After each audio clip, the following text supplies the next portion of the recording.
मधुबन में आप दूर दूर से आए हैं, तो मुझे लगता है कि आपके कदम कदम में खूब कमाई तो होती ही रही है, परंतु यहाँ पहुँचते ही मधुबन के वातावरण के अंदर आपको विशेष प्राप्ति का अनुभव जैसे ही पांव रखा वैसे शुरू हो गया होगा। मैं ठीक कह रही हूँ?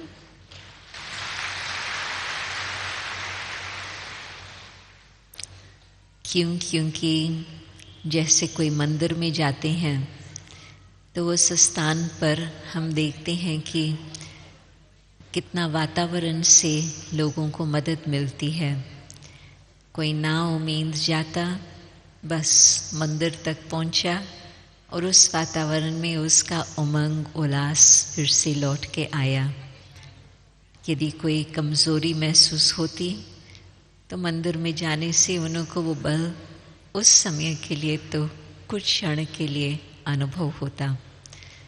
और जब हम मधुबन आते हैं, चाहे पांडव भवन जहाँ ब्रह्मा बाबा ने कितनी तपस्या की, खुद दादियों ने तपस्या की, बाबा की कर्म भूमि, चाहे ज्ञान सरोवर जहाँ पर हजारों ने नए जीवन का अनुभव किया, चाहे शांतिवन।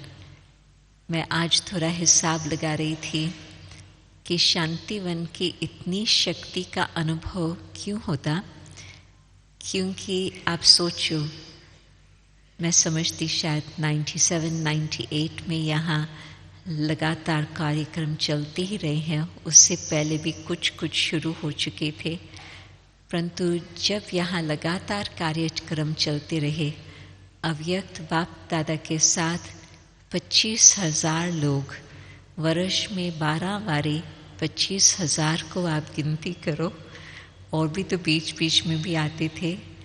परंतु इतने वर्षों से अब तक इतना संगठन योग लगा रहा है, तो इस धरनी को भी कितनी शुद्ध शक्तिशाली आप सबके वाइब्रेशंस ने बना के रखा है।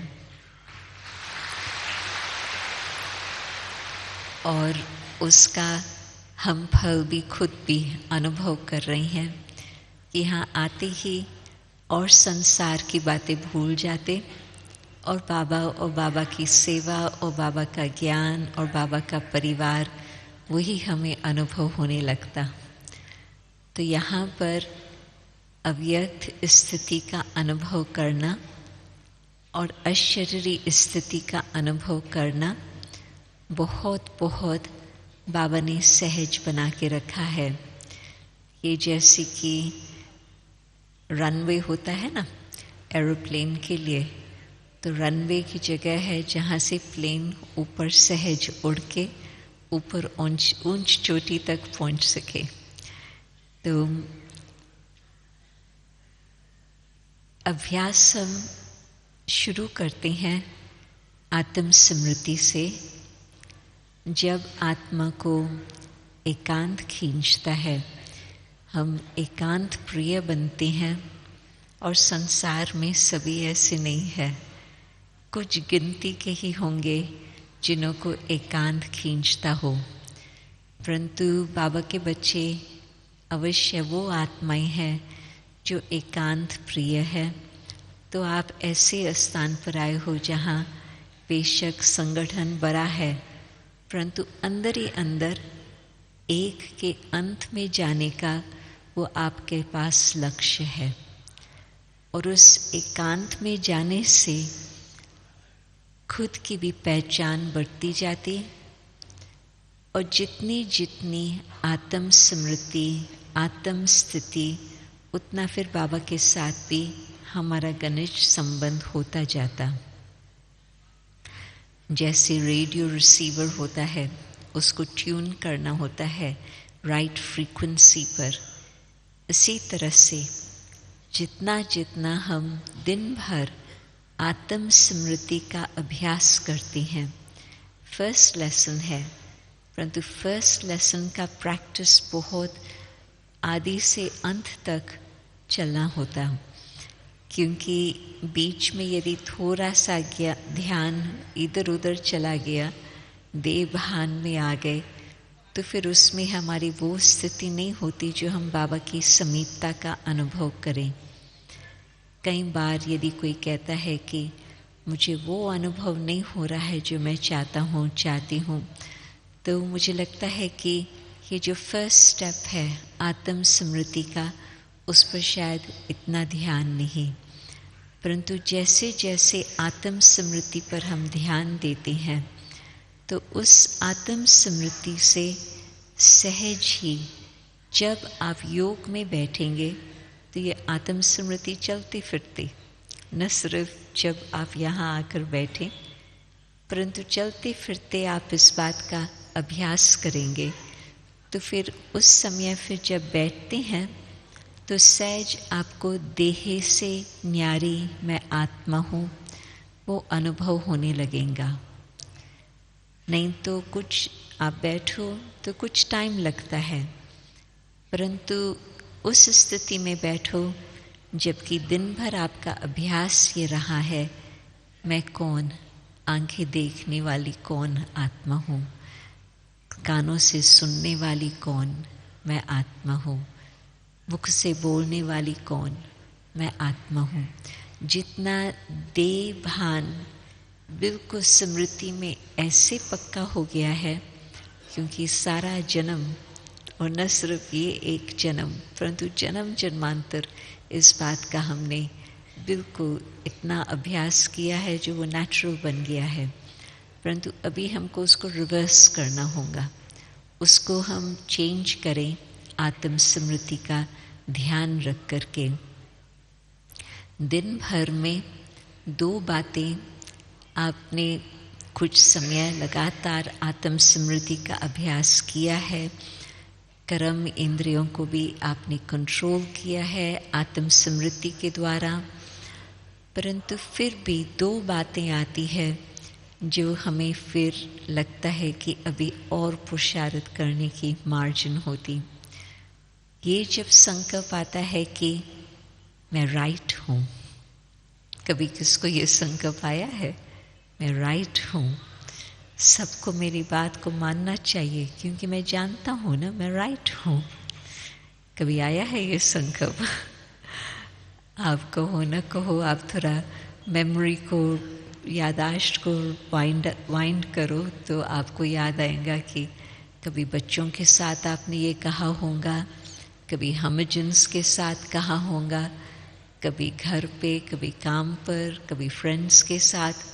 मैं तो जानता हूँ ना, मुझे तो बहुत अनुभव है इस बात का, परंतु वो जो शब्द है मैं राइट हूँ, वो है इस देह भान की निशानी। तो हमें उस समय सावधान होना चाहिए कि ये मैं क्या बोल रहा हूँ, क्या बोल रही हूँ। और सेकंड, जब हम ये कहते हैं कि मैं ये पसंद करता हूँ, उसका मतलब मैं ये पसंद करता हूँ, दैट मीन्स ये मैं ना पसंद करता हूँ। ठीक है ना? यदि पसंदी है तो फिर चाहिए और फिर ये, परंतु जब हम आत्म स्मृति में हैं तो न्यारी स्थिति, अच्छी चीज़ है ठीक है, और कोई चीज़ है इतनी सुंदर नहीं है, इतनी टेस्टी नहीं है, कोई हर्जा नहीं है, इट्स ओके।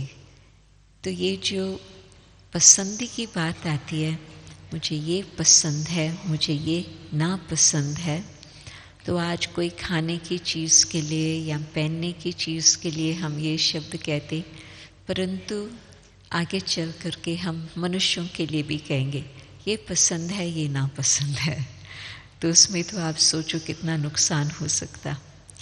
तो ये 2 पॉइंट्स आती है जो बिल्कुल आप अपने को कैच करना, ये सावधानी आती है कि हम अपने पर ध्यान रखें कि ये इन 2 बातों से हम फ्री रहें। तो फिर बाबा के साथ संबंध, और बाबा सहज ही हमें इस शरीर के भान से दूर हमें अशरीरी स्थिति का अनुभव कराएंगे। बाबा ने हर प्रकार की बात बिल्कुल बहुत ही स्पष्ट समझा ली है, परंतु हमें वो स्टेप्स फॉलो करना होता है। और फिर उसमें भी न सिर्फ जब हम योग में बैठते हैं, परंतु योग का संबंध ही है हमारे दिन भर के दिनचर्या के साथ। और विशेष आप देखेंगे कि दिन भर की दिनचर्या जो रही है उसका फिर कनेक्शन होता है अमृत वेले के साथ। हमने दिन भर अच्छी तरह से ध्यान रखा होगा अपनी दृष्टि, अपनी वृत्ति, अपनी कृति पर, तो फिर हमें वो मदद मिलेंगी जो अमृत वेले हम बाबा को याद करें और बाबा हमें देह से न्यारेपन का अनुभव कराकर हमें अशरीरी स्थिति क्या होती उसका अनुभव करा सके। तो बाबा कहते हैं कि आपकी योगी जीवन है। योग 1 घंटे का 2 घंटे का नहीं है, परंतु जीवन ही योगी जीवन है। तो जितना हमने श्रीमत पर ध्यान रखा होगा दिन भर, उतना ही फिर हमें योग के समय बाबा विशेष अनुभव कराएंगे। और उसमें आप सोचो कि किस बात पर हमारा मनन चिंतन चलता। क्या दिन भर हमारा मनन चिंतन ज्ञान की बातों पर चलता? अभी यदि आपसे पूछे कि सवेरे बाबा ने क्या बताया, तो आप थोड़ा सोच में पड़ जाएंगे। क्या बताया? बहुत अच्छी मुरली थी, बहुत पसंद आई, परंतु क्या बताया?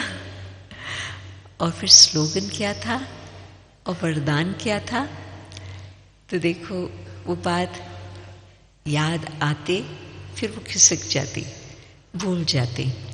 क्यों? क्योंकि इतना ध्यान नहीं रहता कि इस बुद्धि की तिजोरी में हम कौन से रत्न रख रहे हैं, या रत्नों को नहीं रखा है, खाली जगह है, तो उसमें और कौन सी बातें चलेंगी वो तो फिर आप जानते हैं।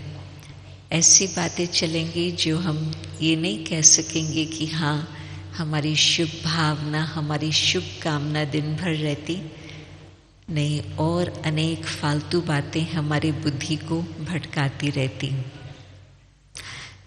और यदि दिन भर हमने ज्ञान का मनन चिंतन किया, आत्म स्मृति में रहे, तो देह से न्यारी स्थिति, अशरीरी स्थिति सहज हो जाती और हमें बाबा परम धाम का सैर कराते हैं और आत्मा को अपना घर का बहुत ही सुंदर अनुभव होता। और जब हम घर का अनुभव करते हैं, उस समय आत्मा अपने आदि अनादि स्वरूप, बिंदु स्वरूप, जिसमें देही का तो कुछ संबंध ही नहीं है, यहाँ प्रकृति में आते हैं तो देह का संबंध, ऊपर बिल्कुल किसी के साथ का भी संबंध नहीं, प्रकृति का ही, तत्वों का भी संबंध नहीं, वो वहाँ है ही नहीं। बस आत्मा अपने निज स्वरूप में शिव बाबा के साथ उस बेहद के प्रकाश की दुनिया में वहाँ स्थित है। तो उस अशरीरी स्थिति का अनुभव जितना हम करेंगे, हो सकता है कि पहले कुछ क्षण के लिए ही वो अनुभव हो, परंतु जितना हम ध्यान देकर उसको बढ़ाने चाहेंगे, हम उसको बढ़ा सकते हैं। तो जितना जितना हम अशरीरी स्थिति का अभ्यास करेंगे, उतना ही हमें बिल्कुल वो आत्मा की पवित्रता की स्थिति, शांति की स्थिति और बिल्कुल एकाग्रता की स्थिति का अनुभव होगा, जो बहुत बहुत आवश्यक है। अब भी हम उस अनुभव को जितना कर सकें, हम अभी वो अनुभव करते चलें। जिस समय अंत घड़ी आएंगे, तो उस समय हमारा बुद्धि बिल्कुल अभ्यास किया हुआ है तो आप सीधा ही पहुंच जाएंगे। मानो कि जैसे कोई नया होता, आपने बेशक उसको अपने घर का एड्रेस दिया हुआ है, परंतु रास्ते में से ही आपको 3 बारी वो फ़ोन करेगा, मैं यहाँ पहुँचा हूँ, अभी कहाँ जाऊँ, अभी कहाँ जाऊँ, अभी कहाँ जाऊँ। और आप उसको गाइड करते रहेंगे फ़ोन पर, अच्छा अभी आपको ये नज़र आ रहा है, अभी आपको ये दिखाई दे रहा है, अभी और आगे, यहाँ मोड़ो, यहाँ मोड़ो। परंतु जिसको घर का रास्ता मालूम होता, उसको कितना टाइम लगता है घर पहुंचने में? बहुत फास्ट, सीधा सीधा, न पूछने की ज़रूरत है, न रुकने की ज़रूरत है, न ठहरने की ज़रूरत है, सीधा ही अपने घर जल्दी जल्दी पहुंच जाता। तो आप सोचो कि आपको परम धाम पहुंचने में कितना टाइम लगता। और यदि बहुत टाइम लग रहा है, इसका कारण ये कि हमने कम अभ्यास किया है अपने घर जाने का। और जितना जितना हम इस बात को बिल्कुल अंडरलाइन करेंगे कि जब मुझे चांस मिले, बस देह यहाँ, आत्मा की कॉन्शियसनेस, चैतन्य शक्ति का अनुभव, उड़ के हम बाबा के पास बिल्कुल अपने घर में पहुँचे। आना और जाना, ये दोनों बातों का हम अनुभव जितना जितना करेंगे, उतना न सिर्फ हमें वहाँ की बहुत सुंदर स्थिति का अनुभव होगा, वैसे भी आप सोचो, ब्राह्मण आत्माएं जिस समय कलयुग समाप्त होता, कितना समय घर में रहेंगे? बहुत ही कम, बस हाथ लगा करके जल्दी अपने सुख धाम में आ जाएंगे। कौन चाहता है कि जल्दी हम परम धाम से अपने सुख धाम में आ जाएं? समझा प्रश्न न? तो आप ऐसे अपना पुरुषार्थ रखें जो बस एक संकल्प से घर पहुंच जाओ, और फिर हाँ, उस समय जल्दी ही हम स्वर्ग की दुनिया में पहुंच जाएं। ज़्यादा समय बाबा हमें वहाँ नहीं रखेंगे, परंतु इस कारण से अभी ही जितना हम अपने घर का अनुभव करेंगे, उतना वो मीठा घर, बाबा कहते हैं स्वीट होम, परम धाम, तो उस स्वीट होम का जितना हमें अभी ही अनुभव होगा, फिर बाद में बहुत सहज वो हम अनुभव कर पाएंगे। और अभी संगम युग में घर जाओ, और फिर वहाँ से आप एक बात ज़रूर करो, ऊपर रहते भी उस अशरीरी स्थिति में, अपने बीज रूप स्थिति में रहते, आप नीचे सृष्टि को झांक के देखो, तो आपकी जो दृष्टि होंगी इस सृष्टि के प्रति, वो आपको लगेगा कि ये हमारा बिल्कुल घर वहाँ है, परंतु यहाँ हम पाठ बजाने के लिए खेल में जा रहे हैं, ये स्टेज है।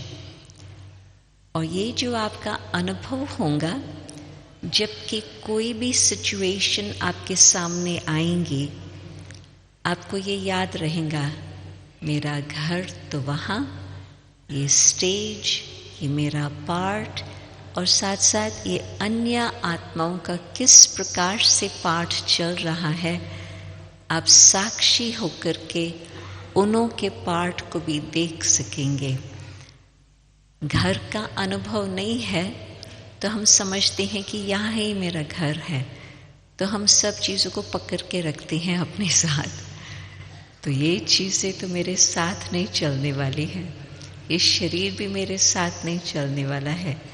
मैं आत्मा अकेली, किसी और का भी साथ नहीं होगा, बस एक शिव बाबा, दूसरा न कोई। एक शिव बाबा के साथ मुझे अभी से ही इतना गहरा संबंध बना के रखना है, जो बस बाबा मुझे खींच के ऊपर लेके जाए। परंतु वो संगम युग में भी, अभी जितना भी समय संगम युग का है, हम बिल्कुल स्टेज है, पार्ट है, और हम किसी बात में फंस नहीं जाएंगे। जो कार्य मुझे करना है, जो जिम्मेवारी है मुझे निभानी है, परंतु हम फंसेंगे नहीं। तो यदि इस प्रकार का मनन, चिंतन और अनुभव हम करते रहें तो आप सोचो कि अशरीरी बनकर बस घर का अनुभव करें। परंतु दूसरा भी अशरीरीपन का अनुभव यहाँ होते भी हो सकता, और वो है कि शरीर यहाँ है और मैं आत्मा जैसे कि बुद्धि योग बल से यहाँ से मैं देख रही हूँ शरीर को, और बाबा की याद में बाबा मेरे शरीर को भी, आत्मा को भी और शरीर को भी सकाश देते रहते। दादियों का मुझे मालूम है, जब जब उनके सामने प्रकृति की, शरीर की बातें आती थी तो कभी भी वो उसमें नाराज़ नहीं होते थे, दुखी नहीं होते थे। हिसाब किताब चुकतू हो रहा है वो अलग बात, परंतु उसमें उनके मन में कुछ अशांति हो, कुछ लगे कि मेरी कुछ भोगना है, ऐसे कभी नहीं होता था। क्यों? क्योंकि उनको ये अभ्यास था, शरीर यहाँ, मैं आत्मा बाबा के साथ, बिल्कुल बाबा की लाइट और माइट मुझ आत्मा को मिल रही है और वो लाइट और माइट शरीर को भी मिल रही है। जब बाबा हमें ये कहते हैं कि आज जैसे बाबा ने कहा आपके पास 2 बल है, एक तो है पवित्रता का बल और दूसरा फिर है योग बल। तो जिस आत्मा को योग बल भी है, पवित्रता का भी बल है, बाबा की मदद भी है, तो वो अपने शरीर को भी बिल्कुल उस, जबकि कोई भी दर्द है, कुछ शरीर का कष्ट है, परंतु वो जो बाबा का सकाश हम शरीर को भी देते हैं, उसको भी जो मदद मिलती, फिर बाबा का कारोबार नहीं रुकता, जल्दी ही वो ठीक होकर के फिर सेवा भी होती। परंतु उस समय भी आप लोग कई हैं जो पुराने भी बैठे हैं, तो उन्होंने तो दादियों को देखा कि शरीर को कष्ट है, परंतु चेहरे में बाबा की याद, बाबा की स्मृति, और हम लोगों को भी बहुत अच्छी अच्छी बातें सुनाकर उड़ाते रहते थे। उनको शरीर का कष्ट कभी आत्मा को दुख नहीं देता था। हिसाब किताब चुकतू हो रहा है, क्यों? अशरीरीपन का अभ्यास। तो मैं कहेंगी कि सीधा हम कहें हम अव्यक्त स्थिति का अनुभव करें, वो मेरे लिए इतना सहज नहीं है। मेरा अनुभव कहता है कि यहाँ से डिटैच होकर परम धाम की यात्रा करके फिर वहाँ से जब हमें आना है, सीधा यहाँ सृष्टि मंच पर नहीं आओ, ऊपर से देखो कि सृष्टि का चक्कर कैसे घूम रहा है, परंतु वो स्टेज, परंतु अभी मुझे अपने घर से अव्यक्त वतन में आना है।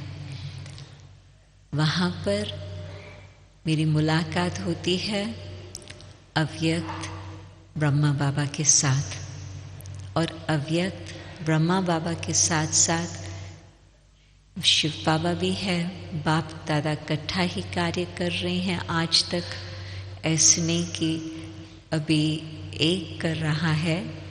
बाबा का इतना सुंदर कार्य कैसे चल रहा है। अव्यक्त बाप दादा आज तक भी अपना कार्य कर रहे हैं, तभी तो इतने सब संख्या में भागते भागते बाबा के घर आकर पहुंचते हैं।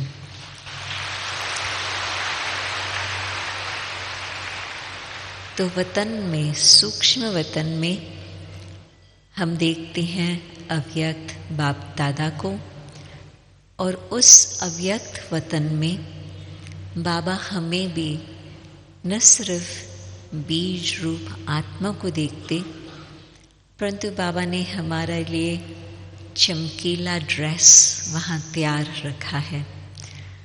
तो आत्मा को अपना चमकीला ड्रेस पहनकर बाबा के साथ प्रेम का लेन देन करना होता। अव्यक्त वतन है प्रेम की नगरी।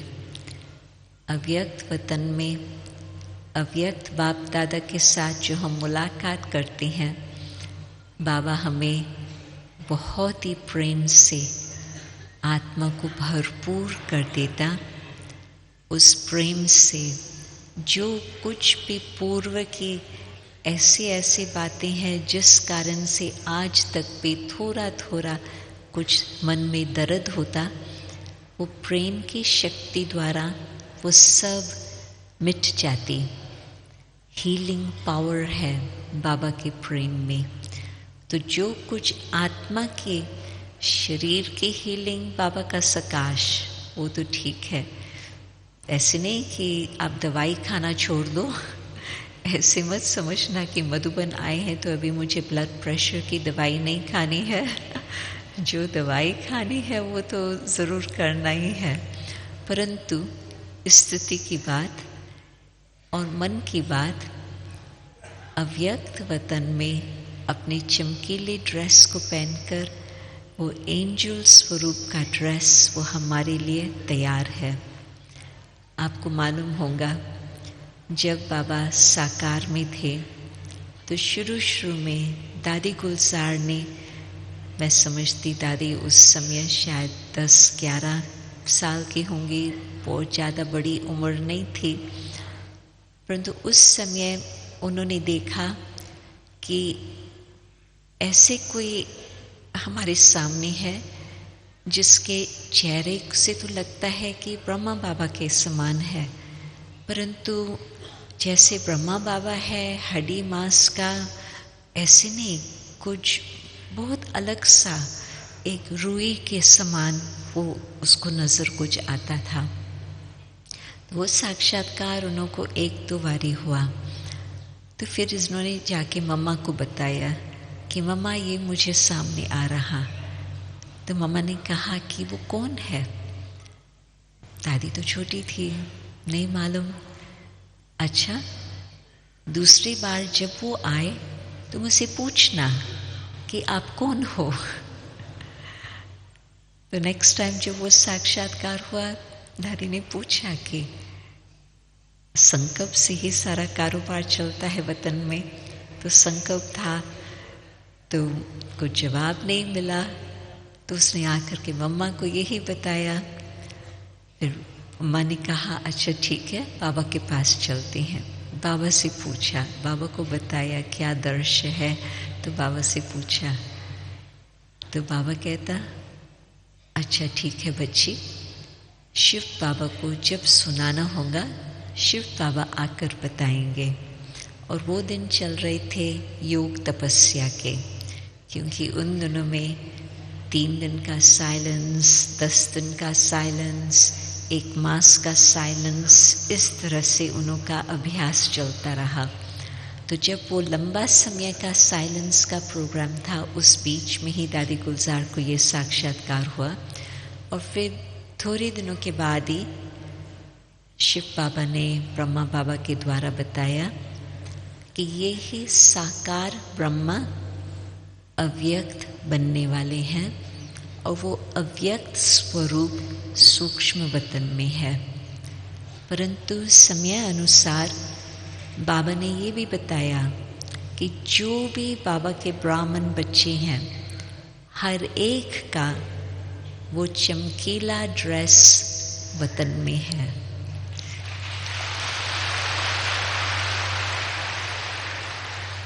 वो ड्रेस आपका आह्वान कर रहा है।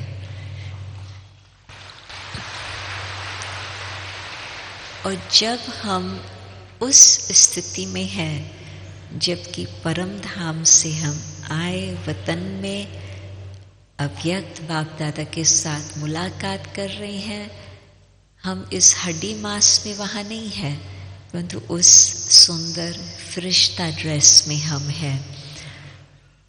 तो हर एक आत्मा के लिए वो अव्यक्त कॉस्ट्यूम तैयार है। बाबा फिर जैसे अव्यक्त ब्रह्मा बाबा की पहचान मिलती गई, फिर बाबा अपने जो ट्रांस मैसेजर्स थे, ध्यान में जाने वाले बच्चियाँ थी, बाबा उन्हों को कहते थे, आप वो देखते हो और यहाँ इस साकार बाबा को देखते हो, आप बताओ कि उसमें और इसमें क्या अंतर है।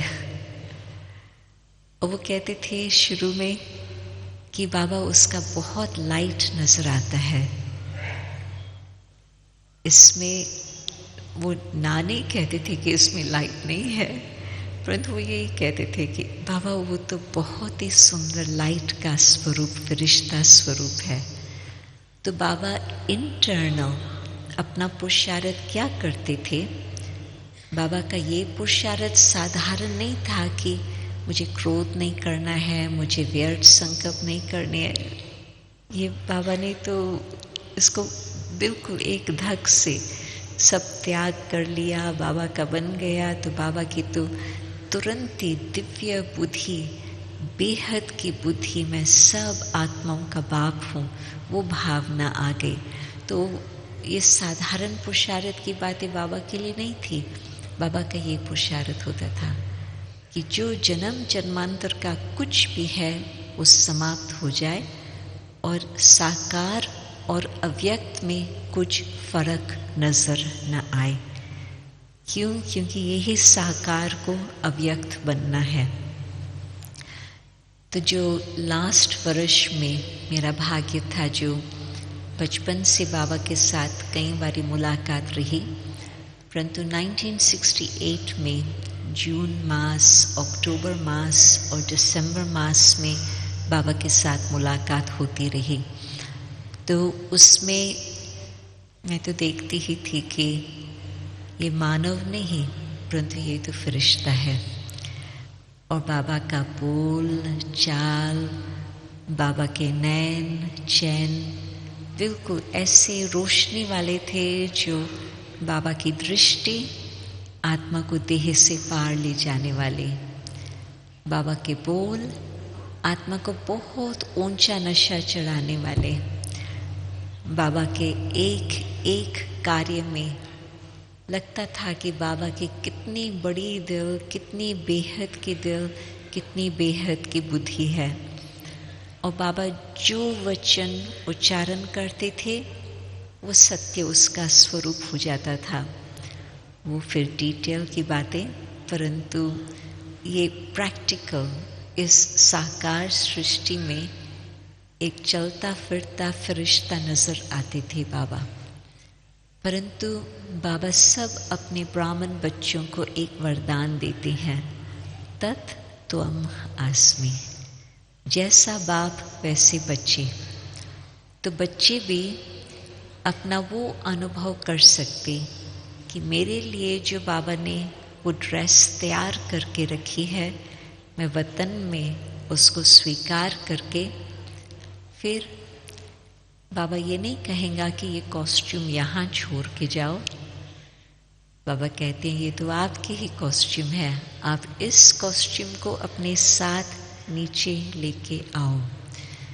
तो यहाँ साकार दुनिया में चलते फिरते यदि हम ये ध्यान रखें कि मुझे व्यक्त भाव में नहीं आना है, साधारणता में नहीं आना है, मुझे उस व्यक्त स्थिति को ही बनाकर रखना है, तो हम भी बहुत जल्दी ऐसे ही फरिश्ते बन जाएंगे। बाबा तो आह्वान कर रहे हैं, आप सोचो बाबा को कितने वर्ष हो गए हैं। इतने वर्षों से 54 इयर्स से लेके बाबा वतन में हम सबका इंतज़ार कर रहे। तो बाबा तो अभी कहते हैं बच्चे जल्दी आओ, जल्दी आओ, जल्दी आओ, परंतु वो तब होगा जब हम यहाँ ही अपनी स्थिति को ऐसे, वो जो अव्यक्त स्थिति है, हम यहाँ ही वो अनुभव करके वो अपने जीवन में धारण करें। तो मधुबन में आना मीन्स बाबा से अव्यक्त स्थिति का अनुभव प्राप्त करके ये सौगात अपने साथ लेकर जाना। ऐसे आप लेके जाना, जो घर वाले जो आपके साथ यहाँ नहीं आए हैं, कोई तो शायद आए भी हैं, परंतु जो नहीं आए हैं वो आपको कहे आपको क्या हो गया, लगता है कि आपके चेहरे में कुछ अनोखी चमक आ गई। क्या वहाँ पर कुछ ब्यूटी सैलून था जहाँ पर आपको इतना सुंदर चेहरा मिला?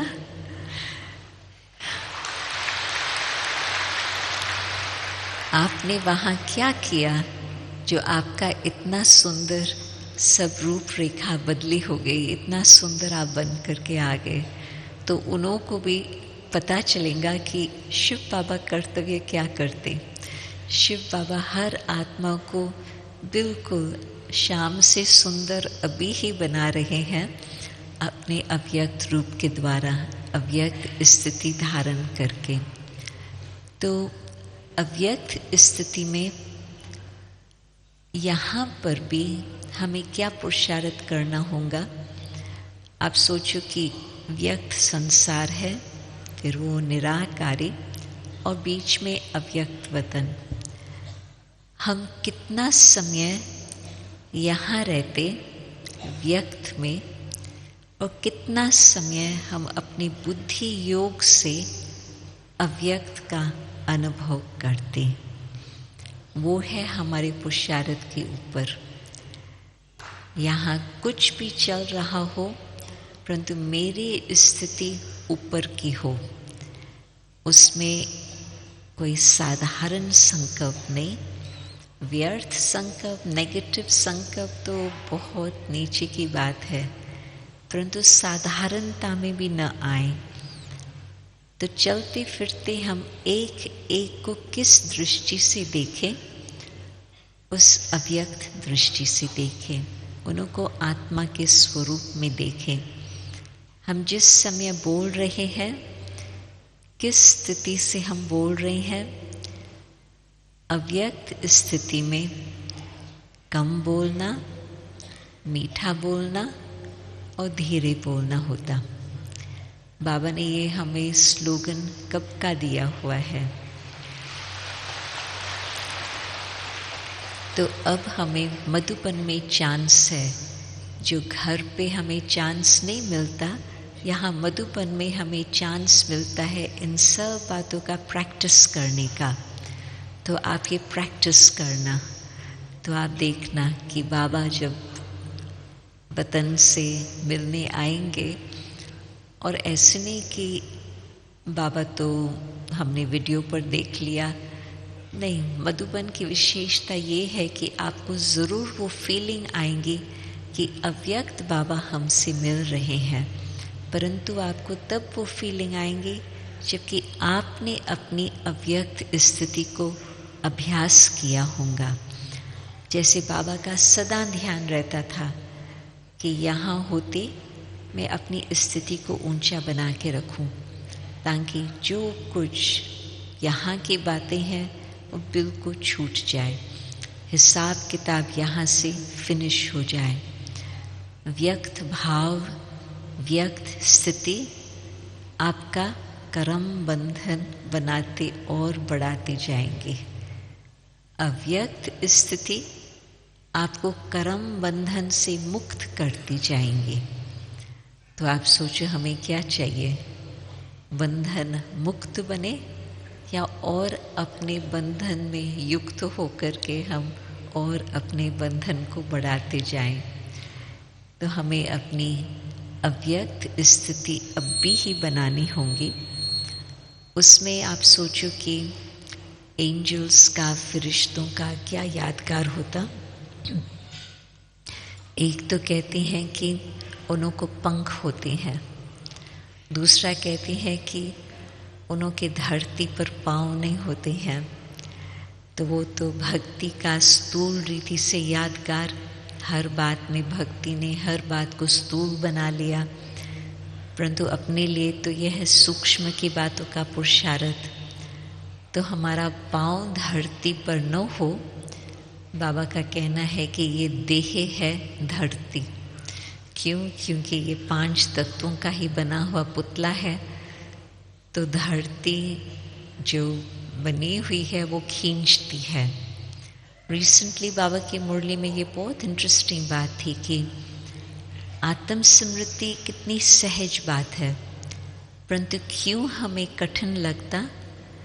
क्योंकि कलयुग के अंत के समय प्रकृति तमोगुणी होने कारण अपने तरफ खींचती है। तो ये भी प्रकृति अपने तरफ, परंतु ये प्रकृति भी इसको खींचती है, ग्रेविटी। परंतु आत्मा को इससे भी अपनी स्थिति को ऊंचा बना के रखना है। क्यों? क्योंकि जो आज के संस्कार वो हमारे भविष्य के संस्कार। आज यदि हम देही अभिमानी स्थिति का देह में रहते, और वो भी तमोगुणी देह में रहते, हम देह से न्यारे होकर के रहें, अव्यक्त स्थिति धारण करें, तो स्वर्ग में सत्युग के लिए तो बाबा ने बताया ही है कि वहाँ है ही देही स्थिति। आत्मा का ज्ञान है, परमात्मा को तो हम परम धाम में गुड बाय करके आ गए, और यहाँ फिर अपने सुखों में ही हम व्यस्त हो गए, वो भूल ही गए। परंतु जब यहाँ हम आए तो उससे दूर हो गए, परंतु आत्म स्मृति तो रही। क्यों? क्योंकि आज का पुरुषार्थ और वहाँ की प्रारब्ध। आत्म स्मृति सत्युग की तब है जबकि आज हमने इतना उस पर ध्यान दिया होगा, और यदि कम ध्यान दिया है तो सत्युग के आदि में हम नहीं आ पाएंगे। थोड़ा सा पीछे, थोड़ा सा पीछे, थोड़ा सा पीछे। तभी बाबा कहती है कि अपनी तकदीर जितनी बनानी है, अभी संगम युग में आप अपनी तकदीर को बना लो। कई बार हम सोचते हैं कि तकदीर बनाने का भाव है सेवा। सही बात है, सेवा से बहुत कमाई होती, हमारा तकदीर बनता, परंतु फर्स्ट स्टेप तकदीर बनाने का ये है कि हम अपनी स्थिति को इतना ऊंचा बना करके रखें। ये है हमारा भाग्य, ये है हमारी तकदीर।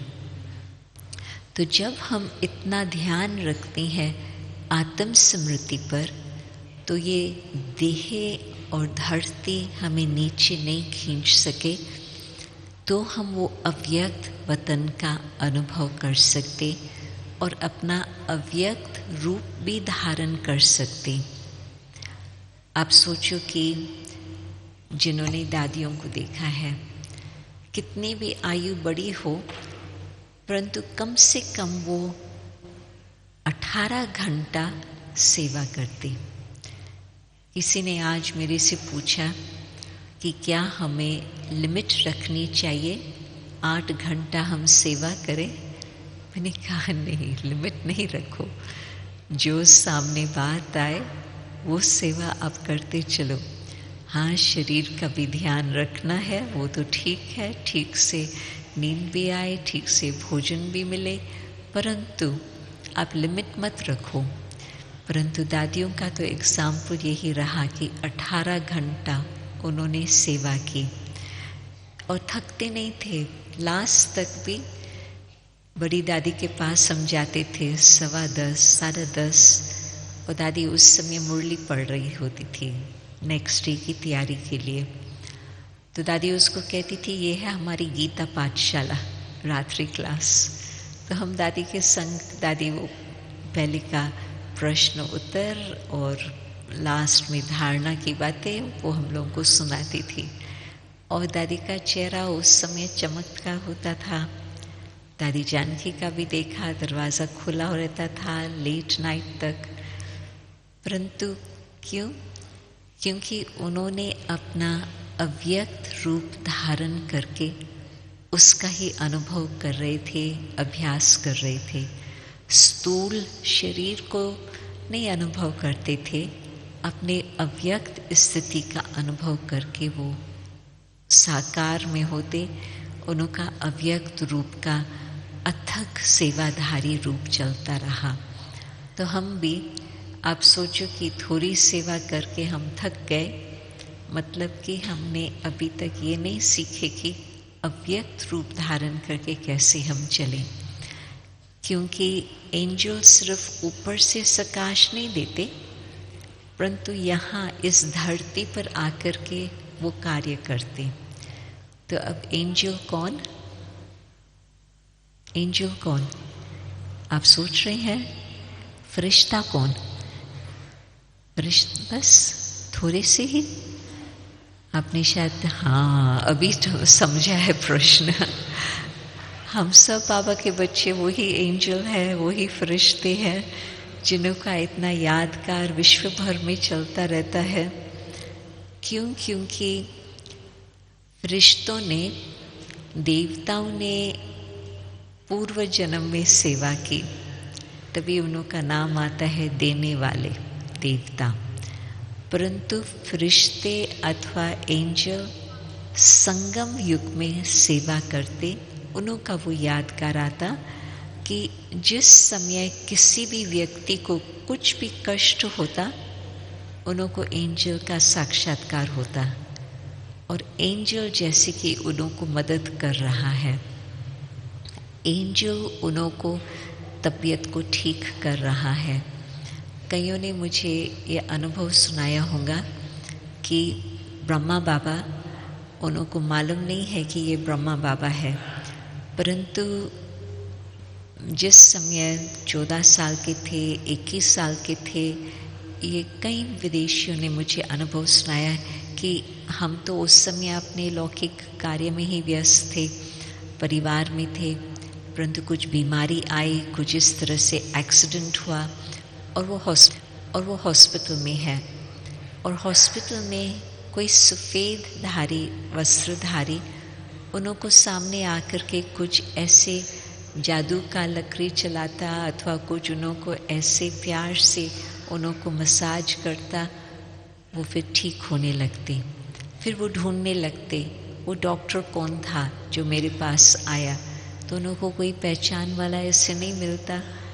फिर जब कुछ वर्षों के बाद बाबा के सेंटर पर आते हैं, बाबा का चित्र देखते हैं, कहते हैं कि ये मेरे पास आया था, हमको ठीक करके गया। तो उस समय तो एक ब्रह्मा बाबा की कहानियाँ हम सुनते थे। अभी सारे विश्व में कितनी दुख शांति फैली हुई है, तो बाबा के मददगार बच्चे कौन? हम सब बच्चे।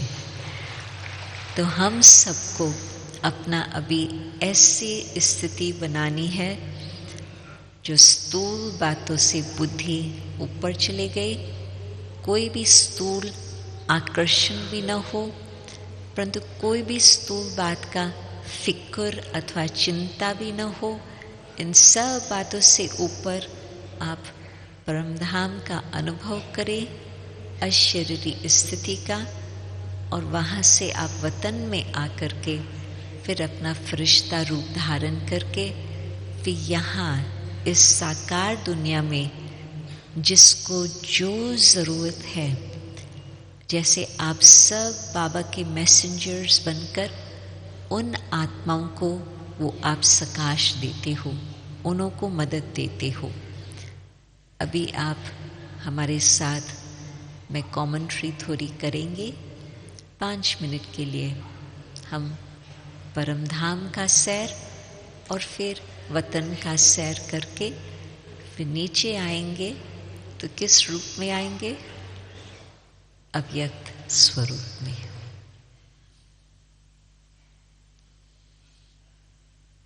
बाबा के इस तीर्थ स्थान पर बैठे, इस वातावरण में बैठे, आत्मा अपने निज स्वरूप का अनुभव करती है। मैं आत्मा हूँ, ज्योति स्वरूप हूँ, और मैं उड़ के चलती हूँ चांद सूर्य से पार अपने घर, स्वीट होम परम धाम में, जहां प्रकाश ही प्रकाश सब तरफ नजर आ रहा,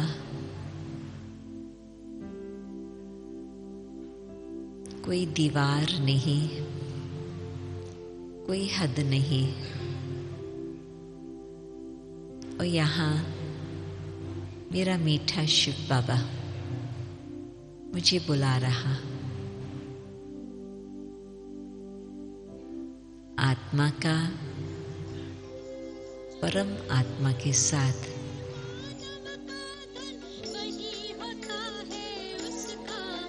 अनादि अविनाशी संबंध है।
परमधाम से अब हम आते हैं अव्यक्त वतन। बाप दादा से मिलते अपना फरिश्ता रूप धारण करके प्रेम से भरपूर होकर अब हम आते हैं सृष्टि मंच पर। परंतु अब हम ये फरिश्ता रूप अपने साथ रखते तो देखना, बोलना, चलना इसी तरह से हो।